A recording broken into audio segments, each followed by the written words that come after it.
Oke, makasih Pak Primus. Ya. Assalamualaikum warahmatullahi wabarakatuh. Waalaikumsalam. Selamat pagi, salam sejahtera bagi kita semua. Om Swastiastu, Namo Buddhaya, salam kebajikan. Terima kasih Pak Primus atas undangannya, dan juga ini tadi ada Pak Yudi, Ketua Dewan Komisioner LPS yang telah presentasi. Kami lihat ada Pak Rosan. Selamat pagi Pak Rosan. Kabar, dah lama nggak ketemu. Bu Nina Sapti, Pak Bu Nina, ya. Dan juga seluruh peserta web seminar dan juga Bapak Ibu sekalian yang berbahagia. Kita terima kasih diundang dalam diskusi ini. Tadi pertanyaannya Pak Primus sangat relevan dengan kondisi saat ini, di mana kita bagaimana mencari sumber pertumbuhan. Dapat kami sampaikan, ya, kita OJK bersama-sama Kementerian Keuangan, Bank Indonesia, LPS telah bersama-sama melakukan berbagai kebijakan, mulai dari bagaimana kita kebijakan agar sektor keuangan masyarakat dunia usaha bisa bertahan dalam masa pandemik. Itu adalah kebijakan-kebijakan yang kita lakukan pada awal-awalnya. Kami ingin menyampaikan sedikit, ya, sebelum kami menjawab pertanyaan Pak Primus, karena pertanyaan Pak Primus sangat penting dan paham bagaimana strategi kita kalau kita memahami yang pertama ini. Kita melakukan berbagai kebijakan. Yang pertama di pasar modal. Pada saat kita kena hit, ya, sentimen negatif di pasar modal di bulan Maret, kita melakukan serangkaian kebijakan yang intinya bagaimana kita bisa menahan agar kontraksi di pasar modal ini tidak terlalu dalam. Itu berbagai upaya kita lakukan dengan cara terukur. Di antaranya kita trading halt-nya kita perketat. Ya. Pembelian saham di bursa oleh emiten kita bolehkan tanpa RUP, biasanya harus. Semua proses kita percepat dan berbagai kebijakan list agar kontraksinya tidak terlalu dalam. Dan ini sudah kita lakukan dan kita mengatakan berhasil. Karena apa? Ya, sahamnya dari 6.000 turun menjadi 3.900 itu di tanggal 24 bulan Maret. Habis itu tentunya kita equip dengan berbagai kebijakan yang komprehensif bersama-sama, ya, Kementerian Keuangan, Bank Indonesia dan OJK. Nah, ini kita yakin dengan berbagai kebijakan yang komprehensif, sentimen positif akan muncul, ya, akan muncul di pasar modal kita. Dan ini Bapak Ibu sekalian terbukti bahwa sekarang dengan berbagai kebijakan yang kita lakukan, yang nanti akan kami jelaskan secara brief, ya, bagaimana menyangga sektor real agar tidak menjadi default, ya, atau kategori default, ya.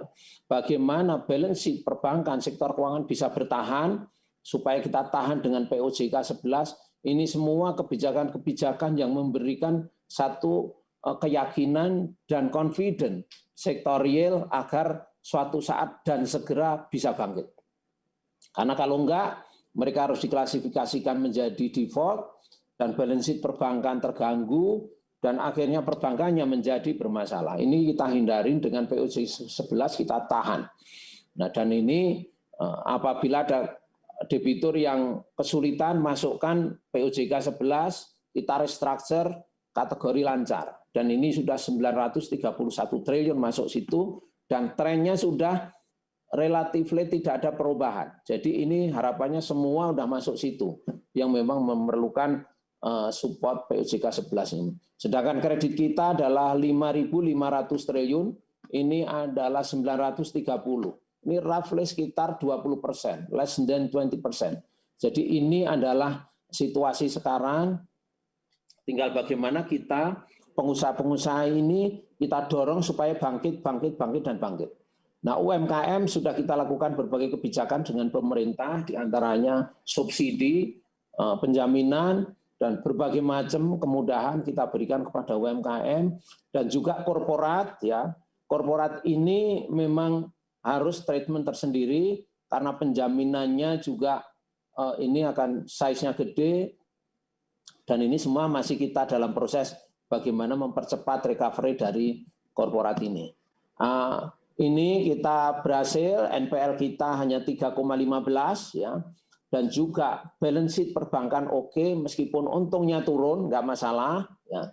Seluruh dunia mengatakan sama, untungnya turun, bahkan kami kemarin ada high level meeting dari Asia Pacific country dalam konteks IMF, ya governors dan head of supervision. Ini semua melakukan moratorium dalam loan classification dan hasilnya di Indonesia nggak terlalu buruk. Nah, dan kita juga di samping itu ada kebijakan lain lagi bagaimana meredakan likuiditas. Itu tadi yang kanan, ya, yang kanan kuadran kanan agar likuiditas ample. Ini by design dengan GWM kita turunkan. Budget defisit yang minus 6,3%, ini memberikan ruang yang luas kepada likuiditas. Tidak heran kalau DPK-nya naik menjadi 12% ya, pertumbuhannya. Ini by design. Nah, sehingga kalau kita lihat Pak Primus, Pak Rosan, dan Bu Nina, ini perbankan dari segi kekuatan likuiditas cukup, bahkan melimpah, ya. Debiturnya bisa direfinancing tadi dengan POJK 11, bahkan kita perpanjang sampai 2022. Lantas juga permodalannya cukup 23%. Kita lakukan kebijakan ini adalah kebijakan yang dari awal dalam kondisi normal kita minta seluruh perbankan, lembaga keuangan mempunyai basis modal yang cukup dengan melakukan kebijakan conservation buffer, ya. Dan ini hasilnya sekarang dalam kondisi saat ini mempunyai 23,9%, kalau nggak salah 23,3 atau 4%. Nah, sehingga ini adalah mempunyai basis yang cukup untuk mendukung pertumbuhan dan bahkan untuk mengabsorb kalau nanti memang ada beberapa pengusaha yang harus terpaksa harus di backup dengan provisi. Nah, ini adalah dari sektor keuangannya oke, pasar modal siap, ya bahkan sekarang confidence-nya sudah positif, sudah bagus. Indeks terakhir adalah 560,25, ya luar biasa. Itu tanggal 23, ya 560 ini kan kalau nggak salah tanggal November 16, tanggal 23 sudah 550 sekian, bahkan 600 sebenarnya tanggal 23, coba cek ya. Jadi sudah confidence-nya sudah, ini tinggal bagaimana pengusaha sektor real kita stimulate, ya. Kita stimulate agar bisa bangkit. Kita tahu bahwa kemarin bansos ini lebih diarahkan kepada bagaimana masyarakat bisa makan, memenuhi kebutuhan primernya, tapi tidak bisa dengan bansos itu untuk belanja yang kebutuhan sekunder, tidak bisa. Nah, kebutuhan sekunder hanya bisa distimulir kalau masyarakat bekerja. Ini kuncinya. Kalau nggak salah, pertumbuhan unemployment-nya sudah cukup besar, ya sudah cukup besar, 2 juta lebih, ya. Dan ini kan ini luar biasa. Ini harus kita ciptakan lapangan kerja untuk orang-orang tersebut.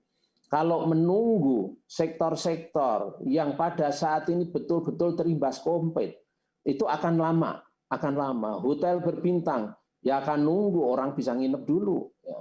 Lantas juga transportasi, airline, bagaimana supaya bisa pada naik pesawat, pasti akan nunggu dulu. Ya, kalau mereka confident dan aman dan bahkan juga sudah bisnis itu sudah jalan. Ya. Bagaimana makan di restoran yang tentunya yang menengah ke atas, ini juga pasti nunggu. Nah, apakah kita cukup menunggu dan menunggu ini? Mestinya enggak. How to stimulate? Ya. Stimulate itu bagaimana orang bekerja. Nah, ini yang kita lihat ada beberapa sektor yang mestinya harus kita dorong dan harus kita lakukan yang untuk mempekerjakan orang. Nah, kami lihat sektor-sektor yang mungkin bisa kita dorong meskipun impact produksinya itu lama, tapi nggak masalah. Di antaranya perkebunan. Banyak kebun-kebun yang mungkin harus kita tanemin, mau replanting kelapa sawit, sekalian bahkan nanti pabriknya kita buat, dan itu Kalau replanting menurut hemat kami nanti Pak Rosan bisa cerita ini perlu waktu 3 atau 4 tahun atau bahkan 6 tahun untuk produksi. Enggak apa-apa. Ayo kita spend untuk itu, jangan distimulir oleh pemerintah. Ya. Di samping itu ini tujuannya mempekerjakan orang. Berapa juta orang udah masukkan aja sektor itu. Berapa? Ya. Untuk menggali irigasinya, untuk mupuknya, untuk memelihara tiap harinya, sehingga orang-orang yang bekerja itu menjadi punya pendapatan tetap. Kalau punya pendapatan tetap, akan bisa untuk mengangsur motor, akan bisa untuk mengangsur rumah. Nah kalau bisa ngangsur motor, berarti pabrik motornya akan bangkit. Untuk ngangsur rumah, berarti real estate-nya akan bangkit. Bahkan kalau punya sisa uang pendapatan, bisa piknik. Sehingga nanti bisa jalan, bisa hotelnya jalan. Ini adalah penting untuk memicu sektor-sektor tertentu ini. Yang kami identifikasi diantaranya adalah perkebunan, pertanian, peternakan, perikanan. Itu bisa mengabsorb tenaga kerja yang cukup besar. Bisa-bisa berbagai proyek pemerintah juga untuk mengabsorb tenaga kerja. Sehingga nanti dengan dipekerjakan orang, ini akan bisa menjadi stimulat untuk demand. Berbagai barang kebutuhan, bukan barang primer. Kalau barang primer, bansos tadi oke. Tapi begitu yang bahan sekunder, barang sekunder, ini perlu ya penciptaan lapangan kerja. Nah, bagaimana ini yang dilakukan? Ini memang harus government lead. Tidak bisa private sector alone untuk menstimulir ini. Government, ya karena memang semua lahan-lahan ini kalau perkebunan pasti PTP milik PTP. Ya. Bahkan kalau peternakan, ini kalau perlu kita create, kami mendukung ada food estate dan sebagainya, ya proyek-proyek besar yang bisa mempekerjakan tenaga kerja. Nah ini satu-satunya untuk mempercepat pertumbuhan, ya Pak Primus. Kalau enggak kita nunggu, ya nunggu masyarakat confident, nunggu berarti nanti ini bisa orang bisa lalu lalang lagi yang kita nggak tahu itu kapan. Ini mungkin terlalu lama ya, dan kita punya ruang untuk itu mempekerjakan orang di perkebunan, perikanan, ya peternakan ini, dan ini government lead. Ini berbagai event sudah kami diskusikan. Nah perbankannya siap, ya KUR siap, ya untuk nanti kredit investasi para nelayan misalnya, create anak-anak muda untuk dimasukin ke nelayan, ada off takernya, ada untuk apa cold storage-nya ya yang besar langsung ekspor. Nah ini tinggal bagaimana kita mengorkestra untuk itu. Ya, perbankannya siap, ya modalnya siap, likuiditas siap. Suku bunga tidak ada masalah. Ini hanya masalah waktu transmisi aja. Kita akan monitor closely mengenai suku bunga ini pasti turun. Ya, ini tadi Bank Indonesia menurunkan policy rate-nya oke. Ya, jadi Pak Yudi siap akan menurunkan itu sehingga nanti menstimulir penurunan suku bunga deposito, oke. Ya. Bahkan pemerintah sudah menstimulir dengan menempatkan dana di beberapa bank dengan bunga hanya 2,4% setahun, oke. Ini tinggal masalah waktu dan kami monitor individual bank bagaimana mentransmisikan penurunan suku bunga dari policy dan dari tadi berbagai penempatan dana pemerintah kepada kredit. Ini, tapi kami memang melihat sudah ada penurunan, sekarang bunga in average sudah single digit Pak Primus, ya. Cuman saya juga merasa kurang cepat gitu aja. Nah, bagaimana kita percepat, itu tidak ada masalah. Jadi ini tinggal bagaimana kita mengorkestrasi, menciptakan lapangan kerja kepada sektor-sektor unggulan kita, which is tadi sudah kami cek, sudah kami bicara dengan berbagai pihak, ya diantaranya pertanian, perikanan, perkebunan, peternakan, dan ini nanti akan memberikan multiplier efek kepada demand di hotel, di transportasi, di kebutuhan-kebutuhan sekunder lainnya. Ya, ini hanya bisa kalau diciptakan lapangan kerja. Kalau enggak akan sulit, akan nunggu recovery secara natural yang itu barangkali cukup lama. Dan kelamaan kita menunggu, akhirnya nafas para pengusaha, nafas financial sector ini juga barangkali akan ada batasnya. Ini yang kita tidak mau.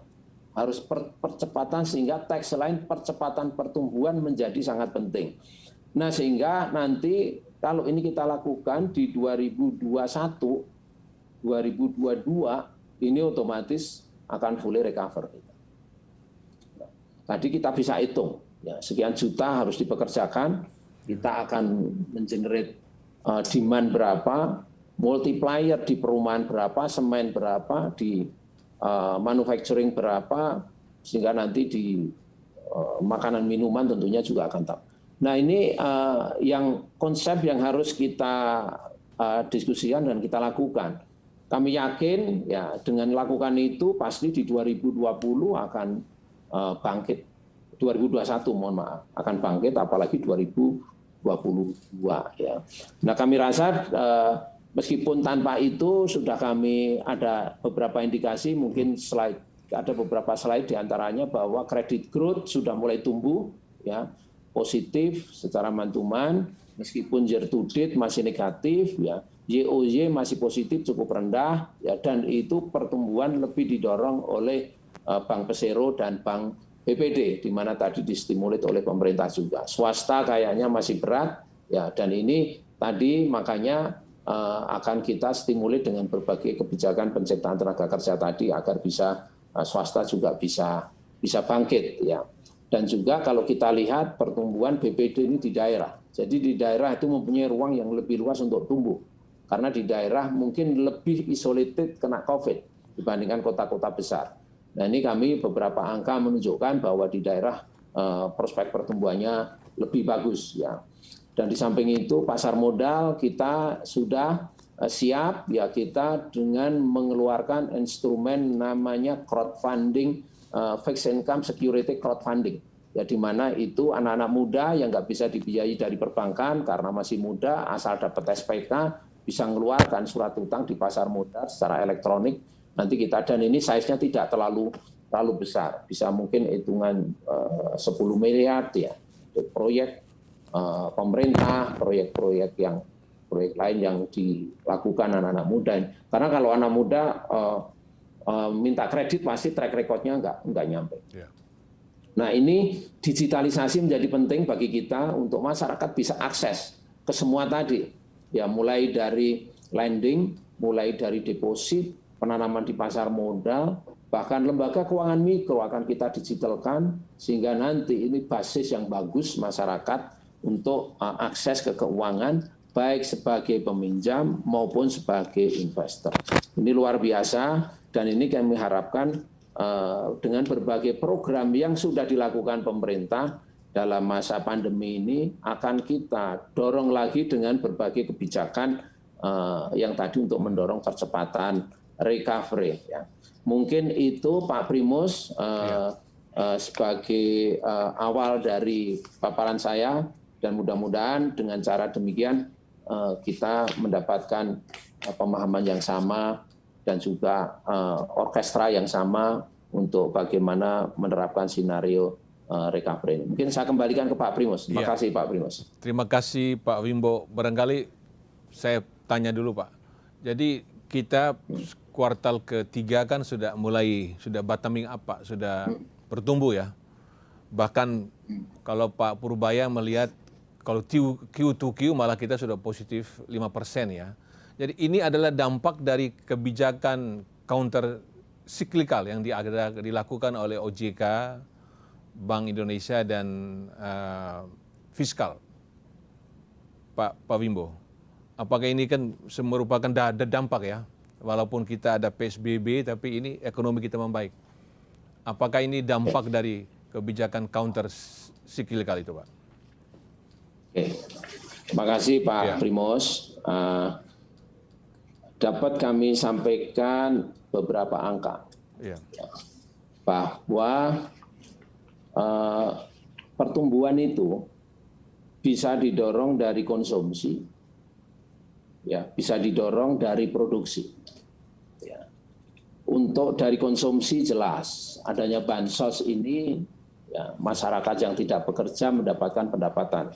Jumlahnya cukup besar anggaran pemerintah untuk itu dan masuk. Tapi ini betul-betul dari consumption. Ya. Konsumsi yang distimulit oleh pemerintah melalui bansos. Ini adalah masyarakat kecil yang kalau nggak dikasih bansos memang nggak bisa makan, nggak bisa beli makanan, mungkin nggak. Nah ini adalah penting. Lantas yang kedua, ya, yang dari produksi. Tapi produksi yang ada ini sekarang, Pak, ini hanya produksi untuk memenuhi kebutuhan primer. Tadi, ya, bahan makanan, ya. Dan juga restoran, ya, restorannya pasti restoran-restoran yang kecil-kecil. Kalau kita lihat restoran high-end masih tutup, apalagi daerah yang melakukan PSBB. Jam 5 harus tutup, padahal orang makan di fine dining itu biasanya di atas jam 9, Pak Primus. Ya. Nah, ini sehingga potensi ya spending ya atau potensi demand dari segmen itu kecil, jadi menengah ke atas yang MPC-nya itu gede nggak bisa spending karena tadi pertama ya pembatasan tadi, yang kedua memang tidak belanja untuk kebutuhan sekunder yang lain diantaranya mobil mau dibuat kemana?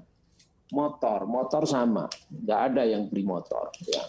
Nah ini adalah situasi yang pada saat ini meskipun sudah ada diantaranya dengan dana 120 triliun untuk menstimulus UMKM, namun kalau kita mengharapkan UMKM, di mana tadi lebih banyak kebutuhan primer, tidak bisa ngangkat nasional Pak Primus.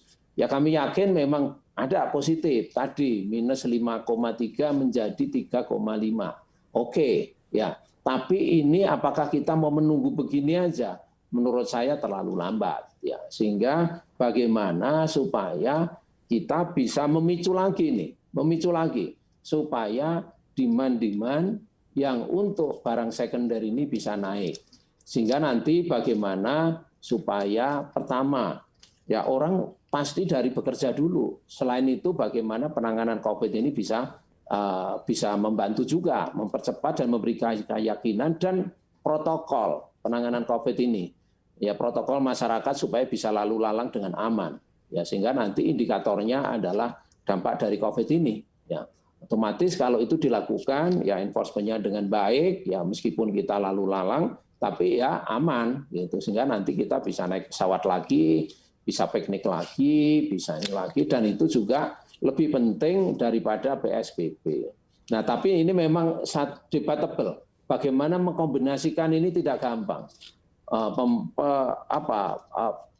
Mematuhi protokol COVID ini kan masalah behavior manusia. Dan setiap daerah bisa beda-beda. Ya risikonya kalau memang itu di-enforce dan juga belum tentu kita bisa melakukan itu secara full, tapi tergantung bagaimana kita bisa melakukan itu dengan baik. Selama itu dipatuhi, saya rasa akan aman dan bisa memberikan keyakinan kepada masyarakat untuk bisa melakukan aktivitas sosial lagi dan aktivitas ekonomi yang sebagaimana seperti semula. Ya. Nah untuk itu Pak Primus, ini yang penting. Kalau yang pertama UMKM oke. Saya rasa ini yang belum kita, kalau kita lihat, kami punya data 100 top 10 debtors di perbankan. Semua menurunkan bagi debitnya, Pak Primus. Menurunkan bagi debitnya. Ya. Top 10 debtors, itu kan gajah-gajah itu. Ya. Nah, begitu kita cek, ya Pak, saya ada duit, tapi saya kan kalau nasabahnya tidak, bagi debit itu nggak tak turunin kan bayar biaya bunga yang mahal. Sedangkan aktivitas saya, bisnis saya ini memang belum bisa saya kembalikan seperti semula. Mengimploy pegawai yang begitu banyak untuk hotel misalkan. Apalagi transportasi, ini belum banyak penumpangnya. Apakah saya harus menggunakan fasilitas kredit yang diberikan oleh perbankan? Tentunya berpikir dua kali, sedangkan dia punya duit, turunkan bagi debit. Nah ini yang mendrag down kredit year to date itu 1, menjadi tumbuhnya masih minus year to date itu 1,5 meskipun YoY tadi plus 0,12 ya. Nah inilah yang Pak Primus, bagaimana ini supaya demand-nya tumbuh, diantaranya tadi menurut kami harus ada proyek-proyek yang besar bisa mempekerjakan orang yang tadi mengkompensasi yang pengangguran, dan ini pasti harus government lead. Ya kalau nggak ada government lead, koordinasi pasti sulit ya. Untuk perbankan pembiayaan siap, pasar modal siap memfasilitasi itu ya. Dan suku bunga nanti pasti ini hanya masalah waktu, transmisinya pasti kita turun ya, akan kita cek ya. Dalam kondisi begini mestinya NIM-nya nggak usah naik ya. Ya aneh kalau dalam kondisi begini perbankan tidak sharing pain, malah naikkan NIM-nya. Itu adalah menurut hemat saya tidak acceptable. Silahkan dilihat, yang penting jangan sampai dalam kondisi kalau perlu NIM-nya diturunkan, ya supaya bisa kreditnya bisa rendah. Tapi suku bunga kredit bukan masalah utama. Justru masalah utama bagaimana demand dari produk-produk yang di-generate oleh korporat tadi bisa bangkit, ya bisa ada. Itu lebih penting. Ya.